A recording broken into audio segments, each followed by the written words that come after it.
Now, I've just had an email from Tottenham. 1:16 this landed. Welcome, Thomas Frank. And I thought, as a season to go, they've sent it to me. And I thought I'd click on it and I'd get the soft focus video and the chat. But it's not. It's just the statement saying, we're delighted to say we've appointed him. Yeah, I knew that. Yeah, everybody knows that. So no soft focus video yet, but we can talk Thomas Frank now. Because there are very few people better placed to chat about him than Jay Harris from the Athletic. He's on the Tottenham watch these days, but he spent many years covering Brentford. Thomas Frank appointment. It could absolutely be brilliant for Tottenham. Yeah, it really could. I mean, if he does what he's done at Brentford and does it in the same way. You were telling me, because I did get a bit of a heads up on this about 3 weeks ago, that they were very keen on him. And you said my Brentford mates aren't very happy about this. They're very sorry to lose him, aren't they? No, they are. And there was a talk that Justin Cochrane, the assistant, was going to take over, but then Thomas has brought him with him. He has. Well, I think that's good news. Anyway, I think we have got Jay. Hi, Jay.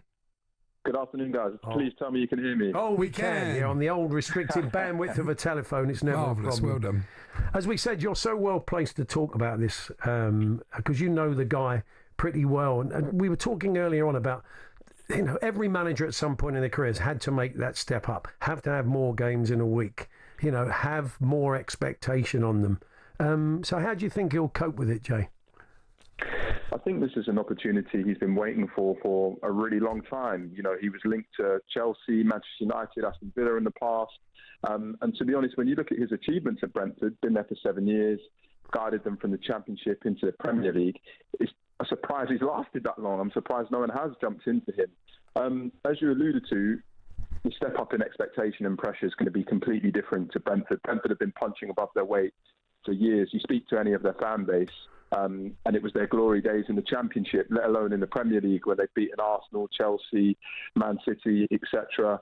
So it's going to be a very different environment at Spurs. He will obviously take some comfort from the fact that the Championship was 46 games, multiple games a week. That was intense. But the Premier League and the Champions League is going to be a different step up. He's never managed in European competition before. I think he got Bromby to the preliminary qualifying rounds of the Europa League. But he's going straight into the Champions League, and obviously his first competitive game in charge is the Super Cup against PSG, so a nice easy start for him. With that one, he's tactically flexible, isn't he? That is important. Whereas Ange, bless him, he apart from the end where he did start to get a bit pragmatic, he was so insistent on that style. And I don't think Thomas Frank is like that. He'll adapt. Yeah, you're spot on. I think one of the biggest strengths of Thomas Frank is that he always knows how to maximise the squad's talent at his disposal. So if you call back to when they were in the Championship, they had that famous BMW front three of Ben Rama and Buemo, Watkins. Then they signed Ivan Toney, who's a very different type of striker. They play to his strengths. In the Premier League, they were known for being quite direct and pragmatic in those first couple of years. They were scoring from long throw-ins. David Raya was pumping the ball long to Ivan Toney. But then look at how they played the last year. And Buemo, Visser and Kevin Schade have been a revelation up front. All three of them have got double figures for goals in the Premier League. It's been a really fast, fluid, dynamic front three. And so I think Thomas Frank will look at that Spurs squad. And of course, he'll want signings to put his own stamp on the team. But I'm sure he'll do a tremendous job with the players that are already there, and he'll improve them too. He will. I'm just wondering about the players. I mean, in Brennan Johnson and Archie Gray, there's two players that he coveted and wanted to sign. He came very close to getting Archie Gray. It looked like he was destined for Brentford before Spurs jumped in. So they're the players that we know he'd like. But who are the players you think will flourish under him because of the style of play? And you've watched enough of Spurs recently. You'll do well. Absolutely. And what about those you think may struggle? I think there's a big question mark over what happens with the number 6 position in the short term. As you've mentioned, Archie Gray is a player that Brentford were desperate to sign. Thomas Frank really liked him. He's still only 19 years old, and he's not had much top-level exposure at central midfield. He's mainly played in defence. So I'm sure Thomas Frank will think that Archie Gray can play there long-term, but they might need a solution for now. Basuma and Bentancur only have a year left on their contracts, and I wouldn't say they're perfect fits for the number 6 role. So I'm intrigued to see if he wants to sign a specialist number 6 this summer. Otherwise, I think most of the squad, I'm pretty confident he'll be able to get a tune out of. I think one of the biggest questions he probably has is around whether Cristian Romero stays or goes. You know, Romero's publicly flirted with the idea of going to La Liga. There's interest from Atletico Madrid. Does he stay or go? He's a vice-captain. You know, Heung-min's only got a year left on his contract, and his performances weren't great last season, but he's still the captain. That's a big issue to inherit. So I think those two players, their situations he needs to sort out as soon as possible. What about Maddison? Where do you see James Maddison fitting into the Frank world? It's quite funny because Maddison's got an exceptionally good goal-scoring record against Brentford, so I'm sure when Thomas Frank and James Maddison meet for the first time, there'll be a little bit of a joke about it. Just look at what Thomas Frank did with Mikkel Damsgaard last season. Damsgaard's his first 2 years at Brentford were disrupted by injury. You know, other coaches would have lost a little bit of faith.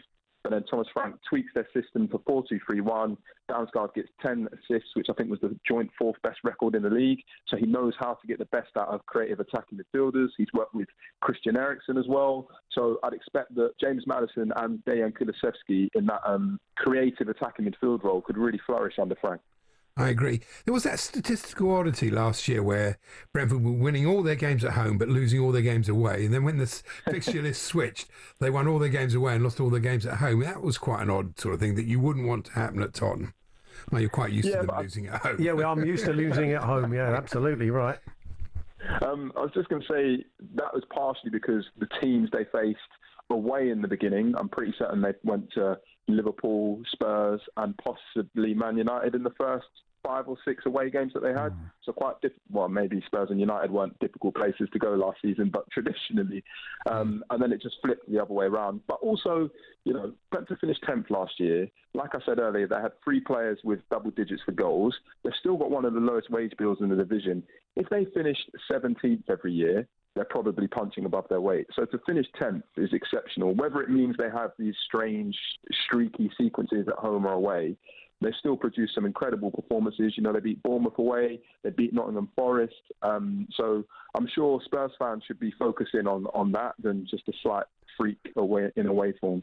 Finally, Jay, I heard you talking on The View from the Lane about something that was a bit of a red flag for me. Not in terms of the job he'll do over a long period of time, but he'll be under pressure because there's many Tottenham fans who feel that Postecoglou should have kept his job, and why are we losing someone who's delivered a trophy for someone who's never won anything before. So and thrown away the cups, to be really honest. Yeah. Like losing to Plymouth in the first round last year. Maybe he just didn't have the resources to fight on 2 fronts at that point. But the question I'm getting to is, you said on The View from the Lane that he's a slow starter, and not just in the Brentford job, which could be a concern, couldn't it? Yeah, so for people listening, when Thomas Frank was in charge of Brøndby, he didn't win any of his first 8 games, and he lost 8 of his first 10 at Brentford. And then obviously the context is crucial at Brentford because he had been assistant for 2 years prior to that, and then he replaced Dean Smith. So fortunately, everybody at Brentford already knew he was a good character, a good personality, so maybe he got afforded more time and leniency that someone new wouldn't have been given. It is a little bit of a concern, but I think a huge bonus for him this summer is that there's no major international tournament. You know, apart from the Gold Cup, I don't think any of Spurs players are participating in that, which means he'll get a large chunk of time in pre-season to work with these players. He can just get stuck into them straight away. I remember last year, after Cristian Romero won the Copa America with Argentina, I think he had 2 weeks off and was thrown straight into pre-season. So I'd like to think that's going to help Thomas Frank. But as I mentioned earlier, straight away he's got a massive test with the UEFA Super Cup, and then it's just going to be a relentless schedule from there on. Brilliant, Jake. Good to talk to you. Appreciate your time. Thanks very much. Thank you very much, guys. Have a good one. There we are. There's Jay Harris there from The Athletic, their Tottenham correspondent and former Brentford correspondent. So I'm saying, well placed to talk about Thomas Frank.